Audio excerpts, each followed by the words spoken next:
Our great life this week was known as the Red Virgin of Montmartre, the Red She-Wolf, and Bonne Louise. She's also been called the Grande Dame of Anarchy, and she used the pseudonym Clémence.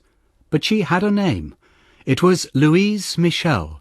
She was a school teacher, writer, orator, anthropologist, anarchist, and cat lover. Born 1830 in Haute-Marne, died in 1905 in Marseille. Here's one of her poems. I have seen criminals and whores, and spoken with them. Now I inquire if you believe them made as now they are, to drag their rags in blood and mire, preordained an evil race. You to whom all men are prey, have made them what they are today. Louise Michel has been nominated by the television journalist and writer Paul Mason, Newsnight's business and industry correspondent. Paul was born in 1960 in Lee, near Wigan, the son of a miner. His books include Live Working or Die Fighting, How the Working Class Went Global, and more recently, Why It's Kicking Off Everywhere, The New Global Revolutions. Paul, what's so great about Louise Michel? Well, Matthew, the Paris Commune of 1871 is probably the most crucial event in 19th century working class history, and what happened to women in it is one of the most interesting stories, and the woman at the centre of that story is Louise Michel. She was a revolutionary, she was a fighter, she fought, with a rifle in her hand, and to me represents a kind of lost tradition on the left, which is about principle, which is about passion, and which is also about slight surrealism. Her memoirs are full of dreamlike sequences that you don't expect to read in the work of somebody who's spent their entire life in and out of jail fighting the system. Our guest expert is Professor Carolyn Eichner of the University of Wisconsin-Milwaukee, author of Surmounting the Barricades, Women in the Paris Commune. Carolyn, let's set Louise Michel in the context of French history before we start to look at her own history. That this was a pretty important and strange moment, wasn't it? Yes, it was. The Paris Commune was a revolutionary civil war which came at the end of the Franco-Prussian War. The working classes of Paris rose up and threw off a reactionary Republican government and were able to keep them at bay for 72 days. And as Paul said, it's an incredibly important moment in the working class history of the 19th century. And on the left, it has been absolutely lionized, canonized, considered to be a golden moment. And on the right, it is considered to be one of the worst historical moments of the century. Let's look at her now. She's right at the centre of all this. And let me ask you, Carolyn, what was her background? She was born in 1830 in the Haute-Marne. Her mother was a servant in a wealthy home, and her father was most likely the son of the family who owned the chateau. And the owners of the chateau, the Desmarais family, raised her as their granddaughter, but a marginalized granddaughter. They educated her, they fed her, clothed her, treated her as a granddaughter, but she was still the illegitimate child of the family. So she grew up in a slightly privileged yet marginalized position. It's notable, Paul, in all the great lives I've done, and I've done quite a few now, how many are the lives of people in whose childhood there was some kind of strange disjunction, something very odd happened. And this is obviously the case in her life. Yes, I think with Louise Michel, her own account of the childhood is very interesting because she's living in a world of make-believe in this castle that's gone to seed because the family itself is partly ruined and the castle is partly ruined, and she kind of wanders around it collecting the skulls of birds and animals. She's an intelligent young girl and I think educates herself. She has access through her family to the educated world of the mid-19th century French elite. And so when she leaves that to become a young teacher, she very quickly was writing poetry, as a young adult and sending it to Victor Hugo. And there is evidence that she met Hugo very early on and remained inspired by him. So this is not somebody detached from mainstream French culture. She's plunged straight into it at the first opportunity. So, Carolyn, she decided to become a teacher. Why? There were very few career options available for women in the 19th or most of the 20th century, and becoming a teacher was a way that a woman could support herself and still be considered a legitimate member of society. And then she couldn't get into a state school because she wouldn't swear allegiance to Napoleon, is that right, the third? Right, she was opposed to Napoleon III from a fairly early age. She opened her own private school, Paul. Yes, she gets to Montmartre. At the time, it is a slum in the north of Paris. And Louise Michel opened a series of private schools aimed at the children of the poor. Interestingly, she also was one of the few teachers, as far as we can tell, who was prepared to teach people with severe learning difficulties. And she tried to teach them in the same classes as the kids who were not disabled. Louise Michel's classroom must have been an amazing place because she filled it with animals, pictures, music, quite like 1960s primary school, but very, very different to the rote learning that 19th century French education had become. One of the things that's already striking me about her is that she was a woman who, from the earliest age, took everything from first principles. Not all those kind of rules and assumptions. Do you see what I mean? Yes, she really was quite an iconoclast. She lived her life exactly as she thought it should be lived. And that meant the choice of not marrying, which made her subject to all sorts of speculation about her sexuality. Many critics mentioned her looks and criticized her looks, but which was not unusual for women in the public eye to be subjected to rather intensely negative critiques of their appearance. And then the logic that, well, she must be a revolutionary, an activist, an unmarried person because she's ugly. We've pictures of her in front of us now. I wouldn't call her ugly. You could say it's a plain face, but it's terrifically striking. A thin woman, a strong, serious face. What do you think of her appearance, Paul? What would it say to you? Well, she's a loner. She is a thinker. There's not a speck of makeup. Her nickname was the Red Virgin. You can see a severity about her in her face. When she was on trial after the Commune, one of the witnesses described her as, dark-haired, high forehead, quite small, and she objected. She said, "In fact, I am quite tall." Later in life, she had a female companion, Charlotte Vauvel, who she was constantly with for years. And of course, there was all sorts of speculation about that, but there really is no way of knowing, whether she would be what we would call a lesbian, a term that wouldn't have existed then, or whether she just really felt that she was married to the revolution and to the idea of bringing about social revolution. Let's talk about that revolution. Let's talk about the Commune. What were the background circumstances? The Franco-Prussian War preceded the Commune, and this was a situation where the Prussians laid siege to Paris. And ultimately, the French government surrendered to Prussia because they were more frightened of the working-class Parisians than they were of the Prussians. And remember, at this point, one of the things that Napoleon III had done was call up the workers of Paris into a national guard, based street by street. So they had their rifles, their uniforms, and their military training on their doorstep. And when the time came for the Republican government to say, you know what, we surrendered, so let's collect all the cannons that the National Guard have bought and are currently looking after, that was the moment that the revolution started. And here is her description of that moment. I descended the hill, my rifle under my coat, shouting treason! In the rising dawn, the people heard the alarm. We climbed the hill, believing we would die for liberty. We were as risen from the earth. Our deaths would free Paris. Between us and the army, the women had thrown themselves on the cannons and machine guns. The soldiers stood immobile. When General Lecomte commanded them to fire on the crowd, a subordinate officer broke ranks and cried, "Surrender!" The soldiers obeyed. The revolution was made. So on March the 18th, 1871, the people in charge of Paris were the Central Committee of the National Guard. They had to decide what to do. They could carry on fighting the retreating army, or they could set up their own commune, which, Paul, is what they did.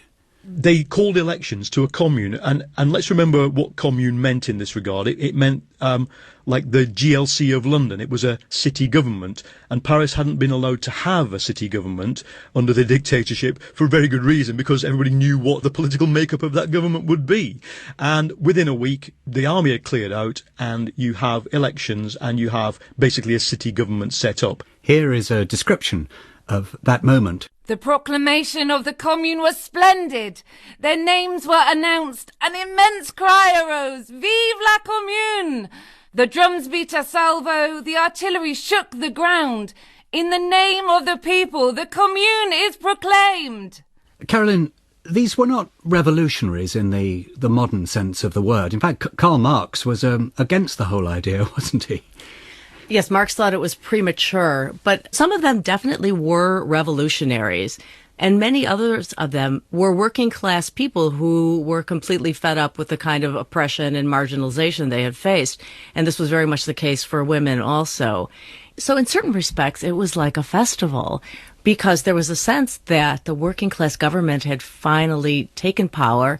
There was free opera, there was music in the streets. It was very much of a festival kind of atmosphere. There were public meetings throughout Paris almost daily in which thousands of people attended and really got to practice their opposition to government. But Paul, what did these people want? Louise Michel was becoming prominent among them. What was her plan? What most of them wanted was something called the Social Republic. They wanted a democratic republic, and they wanted it to have social justice as its key deliverable. So that meant ending starvation, ending poverty, ending the criminalization of women. They're thinking they'll have the Social Republic, and that means an anti-clerical republic. It means one where cooperatives are set up and facilitated by the state, and one in which there is, above all, personal freedom. I think the Commune remains, and of course Karl Marx later recognised this, the first experiment in successful self-government by a working class community. This is the important thing about it. And of course in the last days, and Louise Michel is among the people who do this, as they fought to survive, they did adopt extreme measures that later allowed moderate socialist propagandists to say, well, they were crazy, killing priests, etc. What was Michel doing during this period? What was her role? She was involved in the Women's Vigilance Committee. She was also involved in the Men's Vigilance Committee. And the vigilance was essential since the city was under siege by the French government. She was involved in some of the political clubs, and these were working class clubs that met in churches, which was a real appropriation of space and power. These were very much grassroots organizations. She fought on the battlefield and then ultimately on the barricades in the final week when there was street fighting. One of the pictures of her is in a man's uniform. And there's a reason for that. She wanted to fight. We know that before the Commune even started, she used to go to fairgrounds to do target practice. So she did fight, and she was involved in a number of engagements, one at Clamart Station in the south of Paris, and another one at Issy. Louise later claimed that during the 72 days of the Commune, she never went to bed. And she was with the communards when they made their last stand in the cemetery of Montmartre. After the fall of the Commune, she was arrested, and she was officially prisoner number 1. Apparently, the noise of the firing squads, while other communards were being killed, led to complaints from the neighbours, so the soldiers started bayoneting the prisoners to death instead. Altogether, there were about 25,000 men, women and children executed. Among them, Louise's dear friend, Théophile Ferret. She dedicated a farewell poem to him, The Red Carnation, L'Œillet Rouge. If I go to the Black Cemetery, brother, throw on your sister, as a final hope, some red carnations in bloom. In the last days of empire, when the people were awakening, it was your smile, red carnation, that told us all was being reborn. Today, go blossom in the shadow of the black and sad prisons. Go flower by the sombre captive, and tell him truly that we love him. Tell him that through fleeting time everything belongs to the future. That the livid-browed conqueror can die more surely than the conquered. You're listening to Great Lives on BBC Radio 4. I'm Matthew Parris, and I'm discussing the life of Louise Michel with Paul Mason and Carolyn Eichner. Paul, you've suggested that the ideology of the Paris Commune has been hijacked by historians of the left to explain later developments of Marxism, Leninism. If it doesn't, what does it explain? What's its real significance? For me, Louise Michel and the commune she was part of is almost the sort of uber case study of what happens when workers make revolutions without people like Bolsheviks to help stroke hinder them. I think the commune remains, because above all of its personal and its sexual politics, so far in advance of the 20th century. One of the things we remember Louise for, she fought for the rights of all women. Was she a feminist, do you think, Carolyn? Yes, absolutely. She was absolutely a feminist. And the term feminism did not come into use until the 1880s. But if one defines feminism as a movement for gender equity, Louise Michel was absolutely a feminist. In December 1871, Louise Michel was brought before the 6th Council of War, charged with offences including trying to overthrow the government, encouraging citizens to arm themselves, and herself using weapons and wearing a military uniform. When she was asked if she had anything to say in her defence, she said to have replied, "Since it seems that every heart that beats for freedom has no right to anything but a little lump of lead, I demand my share. If you let me live, I shall never cease to cry for vengeance, and I shall avenge my brothers. If you are not cowards, kill me." If you're not cowards, kill me. That's an extraordinary speech, Paul. Do we believe that that is what she said? Is it in character? I think it's what she said and what she meant, because she is in a state of grieving. Even reading her memoirs written 20, 30 years later, that grieving never stops. The dreamlike quality of the memoir comes from the fact that she has seen a massacre. And when we as modern journalists cover massacres, we're all too aware of what it does to people's psychology for decades beyond that. There were piles of bodies in the streets. She writes constantly about the hecatomb, the mass grave. That's an image that's in her writing till the day she dies. So yeah, she's ready to die. I mean, she knows what the future holds, and that is deportation. Why didn't they kill her when she said, "Kill me"? Why was she transported to New Caledonia as her sentence when she was such a leader of the rebels? It's an excellent question, and most likely because they did not want to make her a martyr. She had such a following, which did only grow, but she was charismatic, heroic, mythical, and the French state must have recognized that making her a martyr would have been a larger problem.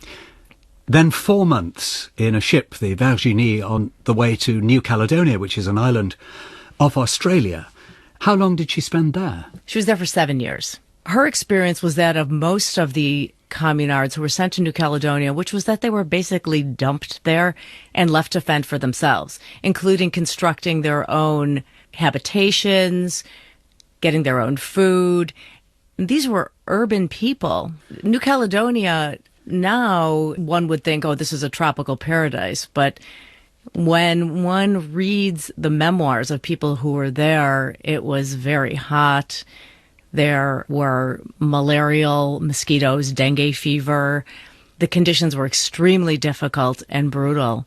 And she was among a small number of women who were sent there and very much left to fend for themselves. And she did fend for herself. She didn't just vegetate. She ended up teaching the native people, the Kanaks. She ended up teaching the children of the colonists. She got to know and respect the indigenous culture. She wrote a rather poetic treatise about their island, their language and their culture, and here's part of it.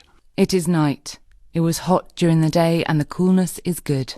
The tribe, stretched out beneath the coconut palms near the huts, listens to the tales of the storyteller, and the breakers in the distance tell tales as well. The storyteller, half asleep, half awake, tells while dreaming, stories that we listen to while dreaming. One would think it's the branches of the coconut tree that move in the air, but it's fruit bats. Let them fly away in peace. This evening the tribe is not hungry. Here come drops of rain, but they are hot. They feel good as they fall on us, lying here on the grass from which we feel the heat of the earth rise. The white man's borders are far away, very far away. This is the land of the fathers. Paul, I'm fascinated by this completely new chapter. There are 3 or 4 lives here, aren't there? Yes.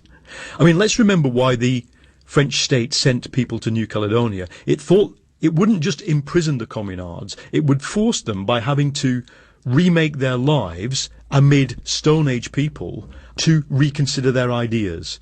And the effect on many of them was depression, of course. Many of those people, urban people, lived in a tiny neighbourhood of Paris all their lives. Suddenly they're in the wilderness. Louise Michel fought it by being creative. This is the period where she's constantly writing novels, plays, all kinds of lost work. And she becomes an amateur anthropologist. She sets out from almost day one to engage with the New Caledonian indigenous people. And once she's done that, she ends up going to their villages. She takes a notebook, she writes down their songs and their folk tales and publishes.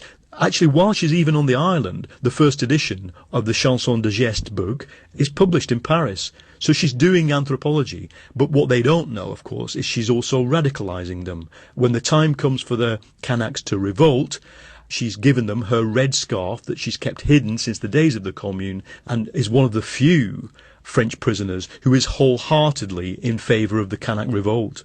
The white man's borders are far away, very far away, she wrote, but she went back to the white man's borders. She returned to Paris in 1880 after an amnesty had been granted to the communards. She was met at the station by a crowd of about 7,000 people shouting "Vive Louise Michel, vive la Commune." How had she become so famous and so popular on the other side of the world during this period, Caroline? Her legacy of the time during the Commune and her activism prior to the Commune just continued to grow and amplify in her absence.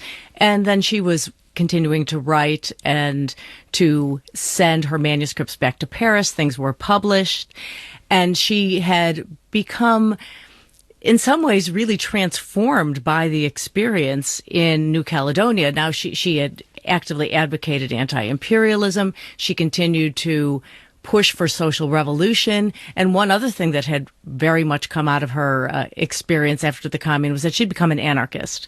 And this sort of transformation occurred on the boat on the way to New Caledonia. So in New Caledonia, she was also thinking and writing about anarchism and about how the failure of the Commune meant a redirection of real grassroots efforts for revolution. And she had become this enormous personality. Thousands of people met her at the station, and then even thousands more came to a talk she gave immediately after that. And that sort of set the situation for the subsequent decades. And she went back to being a revolutionary agitator. So it was probably inevitable that she would get locked away again. Why? What did she do? In 1883, she leads a bread riot, carrying a black flag now, through the streets of Paris. There is violence at the end of that demonstration. She is charged and imprisoned for 3 years. This is a woman who's already spent, 2.5 years after the Commune in a French prison, then 7 years on the island, and now she's back in prison. I think what's important about this, though, is by the 1880s, you've got the emergence of a sort of almost modern-style French labour movement. You've got unions, you've got self-help societies. Louise Michel thinks this is all rubbish, and she wants to carry on the dream of activating the slum-dwelling poorest classes. That's what she's doing on that bread riot. She sees her task as being to radicalise and ignite the poor. Paul Lafargue visited her in prison in 1885 and recorded their conversation. I'm not complaining. To tell you the truth, I've had to put up with worse. I found a happiness in prison that I never knew when I was free. I have time to study, and I take advantage of it. When I was free, I had my classes, 150 students or more. It wasn't enough for me to live on, since 2/3 of them didn't pay me. I had to give lessons in music, grammar, history, a little bit of everything, until 10 or 11 o'clock in the evening. And when I went home, I went to sleep exhausted, unable to do anything. At the time, I would have given years of my life in order to have time to give over to study.